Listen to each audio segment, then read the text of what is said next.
Most people have no idea what this man was trying to do. Still to this day, over 15, almost 20 years later, it's not in people's consciousness. They are not aware of what happened in Libya with Muammar Gaddafi. If you were to read the headlines, he was an evil psychopath who was an absolute nut job. And he was very evil. He did such mean things to his citizens, apparently. And I'm not disputing that. Like, this isn't like denial of whatever they say happened there. Apparently there's some chemicals involved in citizens and demonstrators and whatever. But listen, what is known is that Gaddafi had free healthcare, free electricity, interest-free loans. Newlyweds received 50 grand to find a new home. Mothers received $5,000 on the birth of a child. Citizens received a percentage of all oil sales and petrol, and it was 14 cents per liter. Government paid 50% of the price of your car.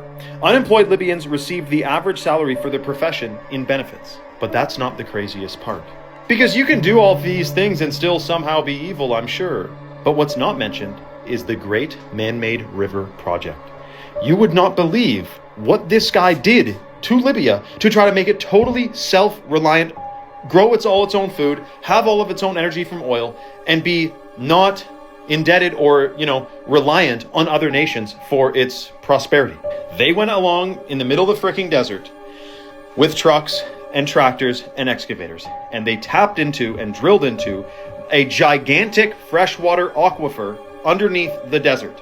They tapped into this aquifer and brought billions of gallons of fresh, clean, pure, non-fluoridated water to the surface to try to make Libya, which was a desert country, an agricultural powerhouse, growing dates and all kinds of crazy stuff in the middle of the desert because they had an unlimited, basically, supply of water from this aquifer. The crazy part is that when NATO went in there, some people think, this is disputed though, it's a contentious issue, that they deliberately destroyed Libya's water infrastructure. And the contentious issue is that there's allegations that they used depleted uranium weaponry during the 2011 airstrikes.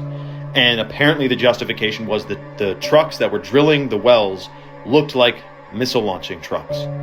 So there's that. Now, was this man truly an evil guy who did a bunch of horrible things? I'm not saying he didn't do anything bad in his life. I'm not saying he was perfect. Or, though, was he a threat to the establishment because he wanted to trade oil and not use the petrodollar and make his own gold-backed currency? I don't know. Let me know your thoughts in the comments below.